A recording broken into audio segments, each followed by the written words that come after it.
Mwanangu njoo, nikupe kioo, unione mimi ni Mungu. Tazama taswira, ona tambulisho, tazama kioo, mimi ni Mungu. Si kivuli tena, si utabiri tena, tazama kioo, mimi ni Mungu.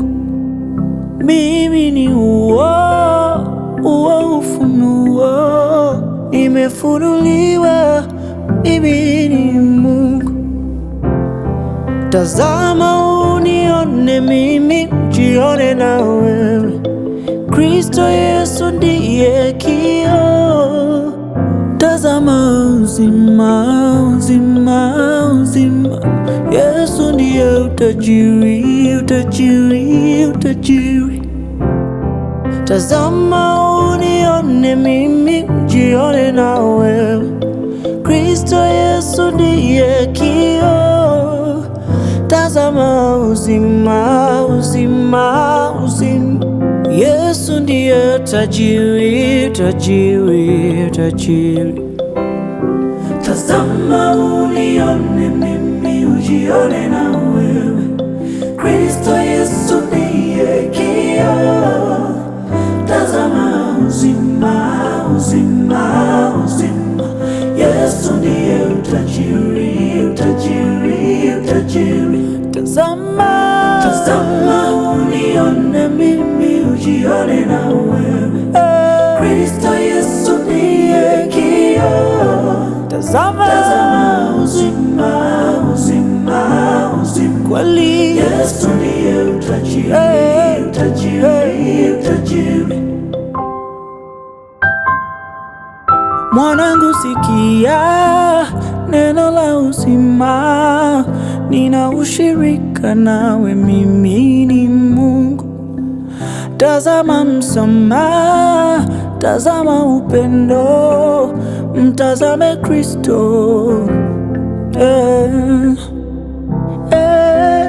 Dunia ijapo kulemea, mtazame Kristo tu.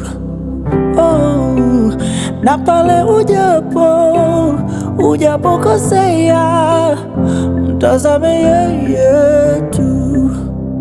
Mwanangu njoo, nikukumbatie, bado nakupenda baba yako.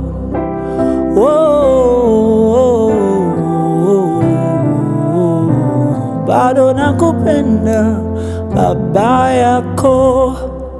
Ndani ya kioo kimoja, Mungu ametatua changamoto ya utambulisho wa Mungu, akatatua changamoto ya utambulisho wa mwanadamu ni nani. Yesu ndio jibu la mgogoro wa utambulisho, identity crisis. You see Jesus, you see God. You see Jesus, you see who you are. Yesu anasema mwenyewe, hakuna mtu aliyemwona Mungu wakati wowote. Mungu mwana pekee aliye katika kifua cha Baba, huyo ndiye aliyemfunua. Ndio maana kwenye Wakolosai Paulo anaandika, kwa kuwa katika yeye ilipendeza utimilifu wote ukae. Maana katika yeye, kwa jinsi ya mwili, utimilifu wa Mungu ulikaa. Kwenye Waebrania 1 anaanza kwa kusema, Mungu aliyesema zamani na baba zetu katika manabii kwa sehemu nyingi na kwa namna nyingi, mwisho wa siku hizi amesema na sisi katika mwana, aliyemweka kwa mrithi wa yote, tena kwa yeye aliufanya ulimwengu. Anasema Yesu ndiye mng'ao wa utukufu na ndio chapa ya nafsi ya Mungu. Yesu ndiye anayefuta kelele zote za ufahamu wa wanadamu kuhusu Mungu ni nani. Wakati dunia inatafuta utambulisho kwa kutumia vitu vingi, kutumia sayansi ya nyota, kwa kutumia ukabila, kwa kutumia utaifa, kwa kutumia saikolojia, kwa kutumia tabia za watu, Mungu ametutatulia changamoto za utambulisho kwa kumleta Yesu, ili kila anayemtazama Kristo amwone Mungu na kila anayemtazama Kristo ajione yeye kwa namna Mungu anavyomtazama. Tazama uzima, uzima, uzima, uzima. Yesu ndiye utajiri, utajiri. Ukitazama nje ya Kristo, umeamua kufanya ibada ya sanamu. Na ndio maana Yohana anasema, watoto wadogo, jilindeni na sanamu. Yesu Kristo ndiyo Mungu pekee wa kweli na ndiyo uzima wa milele.